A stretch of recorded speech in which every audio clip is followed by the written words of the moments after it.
Hello everyone. Same-sex marriage has been legal nationwide in America for about 10 years now, but in recent years, a growing wave of hatred wants to undo that progress. After decades of growing support, recent polling reveals that support for gay marriage is beginning to decline, with Republican support in particular nosediving below 50%. This decline is not only from older Americans, by the way. Even among the youth, this decline has also occurred. If you look at young Americans' attitudes about same-sex marriage, in 2020 among Republicans, 2/3 supported same-sex marriage rights. But in last year's data among young Republicans age 18 to 29, it's less than half. That's a really big cratering of support. A trend that some politicians seem to have picked up on, given their growing efforts to pass anti-gay legislation. In this year alone, at least 9 different states have pushed measures to undermine same-sex marriage. Some party platforms are also making it loud and clear where they stand, like the Texas GOP, which now claims in their platform that homosexuality is an abnormal lifestyle choice, or the Kansas GOP, which now claims in their platform that the benefits and privileges of marriage exist only between one man and one woman.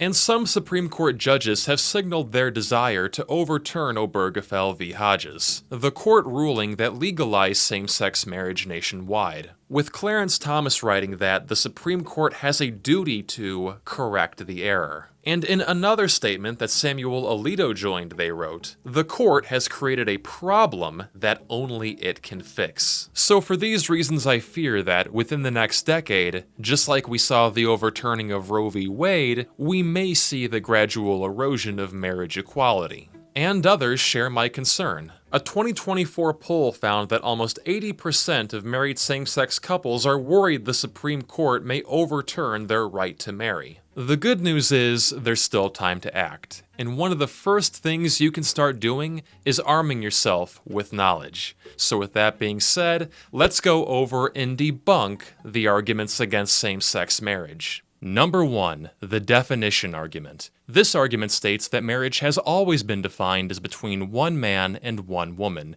and changing that definition undermines marriage. Marriage as an institution has been recognized as a union of one man and one woman for more than 2,000 years. But this argument relies on a deeply selective reading of history. It ignores that polygamous marriages involving one man and multiple women were also common, with mentions of polygamy found throughout the Bible. And polygamy was not a rare phenomenon. Anthropological research has found that about 85% of human societies have permitted polygamy at some point. But over time, as societies became more egalitarian, the practice of polygamy gradually fell out of favor, in most cases being outright banned. In other words, we redefined marriage. And yet, you'll notice the people who claim to care so much about traditional marriage are never out there advocating to make polygamy legal again. In fact, more often than not, they're opposed to polygamy. And they never argue that banning polygamy undermined marriage. So in reality, despite what they claim, the anti-gay crowd is more than happy to redefine marriage as long as that redefinition does not include gay people. Protecting tradition is simply their dog whistle. But even if one man, one woman always was the definition, so what?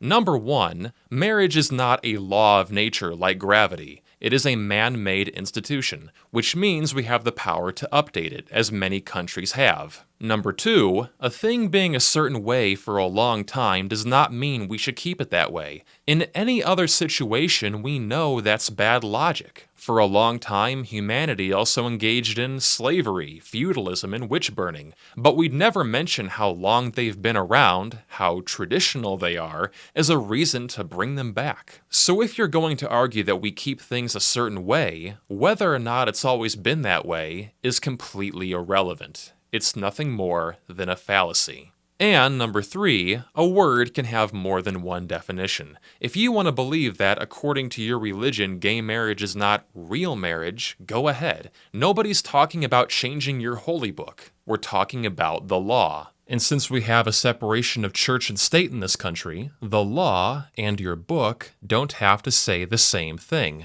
Religion does not have a monopoly on marriage. But it's at this point the anti-gay crowd will move the goalpost to number 2, the procreation argument. They'll admit that marriage has not always been between one man and one woman, but even so, they'll argue, the purpose has always been procreation. The purpose of marriage, for literally all of human history, was the bearing and rearing of children. I don't support polygamy, but there was a logic to it, especially in ancient times. Yes. You got to create people, and the whole point of the family is to make children and care for them. Well, aside from this being yet another case of the appeal to tradition fallacy, you'll notice the people who make this argument never apply it consistently. For people that claim to be so concerned about procreation, notice how they never complain about couples that are infertile. According to Gallup, 2% of Americans identify as gay and 1.4% identify as lesbian. Can you guess how many married women are infertile? According to the CDC, it's 8.5%.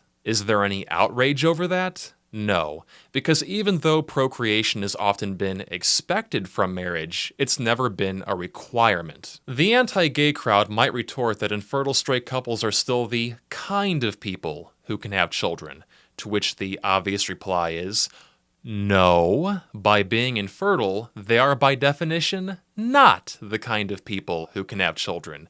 You're just arbitrarily deciding when that does and does not matter to you. It's a prime example of the special pleading fallacy. If infertile straight marriage can be valid despite being an exception, then gay marriage can also be valid despite being an exception.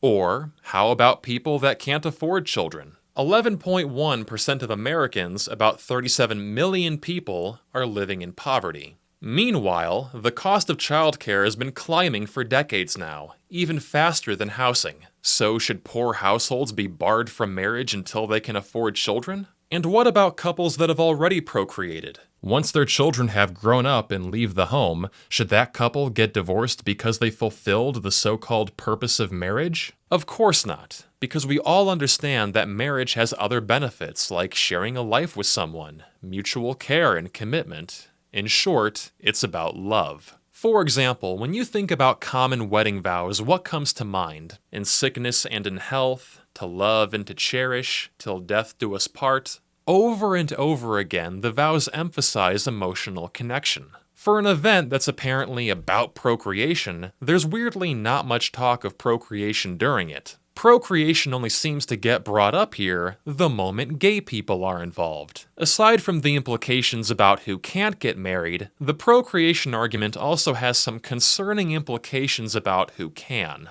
Children have the ability to get pregnant, like in the following case from Ohio involving a 10-year-old girl, and the youngest known mother in history was only 5 years old. So, according to the procreation argument, is child marriage okay? Now, you may think that's an uncharitable question to ask, but keep in mind, child marriage is still legal in multiple states. And when people try to pass bills banning child marriage, the same group keeps blocking them. Seems like groomer behavior to me. So all in all, the procreation argument has more holes in it than Swiss cheese, but for the record, gay couples can in fact procreate. A lesbian couple can use artificial insemination, gay men can utilize surrogacy, and, while not procreation, both couples can also become parents via adoption. And allowing these same-sex parents to marry reinforces the idea that the proper environment for raising children is within a loving marriage. But this is where the anti-gay crowd will make their next argument, that gay couples are unfit for parenting.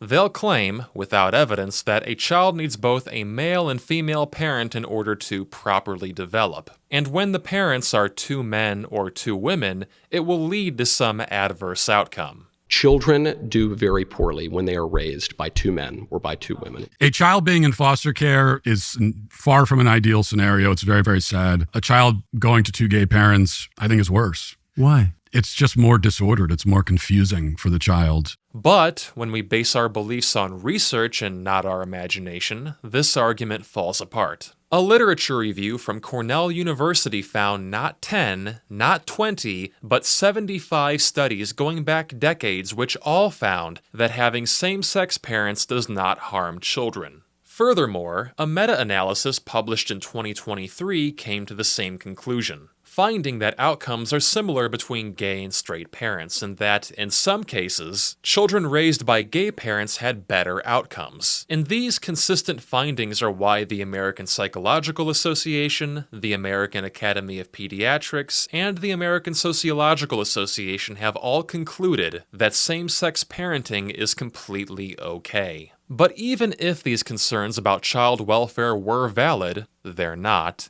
it would not be an argument against gay marriage, only gay parenting. For example, if a heterosexual couple committed a violent crime, they would not be allowed to adopt children. But the law would still allow them to get married, because their ability to be good parents is treated separately from their right to marry. Even serial killers like Ted Bundy and Richard Ramirez have gotten married while in prison. So why should being gay be a bigger barrier to marriage than committing murder? Moving on, another common argument from the anti-gay crowd is that homosexuality is not natural, so it shouldn't be legitimized through marriage. But, like before, this is yet another case of ignoring research. Homosexuality in the animal kingdom has been known about for millennia now. Aristotle documented same-sex activity among various bird species over 2,300 years ago. And this activity is not limited to a small handful of animals. The 1999 book Biological Exuberance documented homosexual behavior in over 450 species of mammals, birds, reptiles, insects, and other animals worldwide. And even newer research has found homosexual behavior in over 1,500 species. But even if it were the case that homosexuality is unnatural, I ask you again, so what? This argument is nothing more than the appeal to nature fallacy. A thing being unnatural doesn't make it bad. If you thought that were true, then why are you using a phone or computer to watch a video on the internet? Likewise, a thing being natural doesn't make it good. Cancer is natural. Lead is natural. Earthquakes are natural. If only doing things that are natural matters so much to you, then practice what you preach and go live in a cave. If you're going to think like cavemen, you might as well live like one too. And finally, let's address number 5, the slippery slope argument. This argument alleges that if we allow same-sex marriage, it'll eventually open the door to other kinds of marriage. For example, people marrying their pet. But this business of who you love, where does that stop? If you're going to start throwing the phrase around who you love, what happens if you love your dog? It's been a decade now since same-sex marriage was made legal, yet, surprise, surprise, marrying your pet is still banned. And there's no reason to believe it'll ever be allowed, because marriage, at the end of the day, is a contract. In order for someone to enter into a contract, they need to be able to understand the contract. If they can't understand the contract, then they can't meaningfully consent to it. And this question of consent is why, in some cases, I think we should actually ban marriages, like those involving children. As I mentioned earlier, there are some states where child marriage is still allowed. In some states right now, there is no minimum age requirement for getting married, and certain politicians want to keep it that way. I just double-checked. You voted no on making it illegal for kids to be married to adults at the age of 12 if their parents consented to it. You said actually that should be the law because it's the parents' right and the kids' right to decide what's best for them, to be raped by an adult. Do you know any kids who have been married at age 12? I don't need to. I do. And guess what? They're still married. Gentlemen, my question for you is... Ultimately, any changes to who can or cannot get married must be evaluated on their own merit, on a case-by-case basis. If someone has a good reason to oppose gay marriage, they shouldn't have to change the subject to a totally different kind of marriage. They're basically admitting, I can't argue against this thing, so let's talk about this unrelated thing. The fact of the matter is that gay people are, and always have been, part of our country, and, like straight people, they find happiness in relationships like marriage. So why do some people in this country want to deprive others of that happiness, even though it takes nothing away from them? And why are their arguments always built on a foundation of fallacies and false information? Because despite making these arguments, they rarely make them in good faith. They're not even arguments as much as they are excuses, a cheap perfume to cover up the rotten stench of their true motivation: supremacy. They believe that their form of marriage has been ordained by their God as the right way, the superior way. History has shown us time and time again the addictive nature of superiority. When people have power over others, they're rarely willing to give it up. So when the government rightly says that straight and gay marriage are equal, that is a threat to the delusion of superiority they feel entitled to. All of the protections that come along with marriage, the sinners don't deserve that. That would be like rewarding their sin. Only those who are pure can have it. The war on gay marriage is them trying to restore their hierarchy, with them at the holy top and those who don't fit their mold at the bottom. Marriage belongs to one man and one woman. Now is the time to reassert the sovereignty of Christ as our King. Now is the time to restore the authority of God and submit our will to He who knows what's best. The church is supposed to direct the government. The government is not supposed to direct the church. The right, in general, is supposed to believe that the government is subservient to God.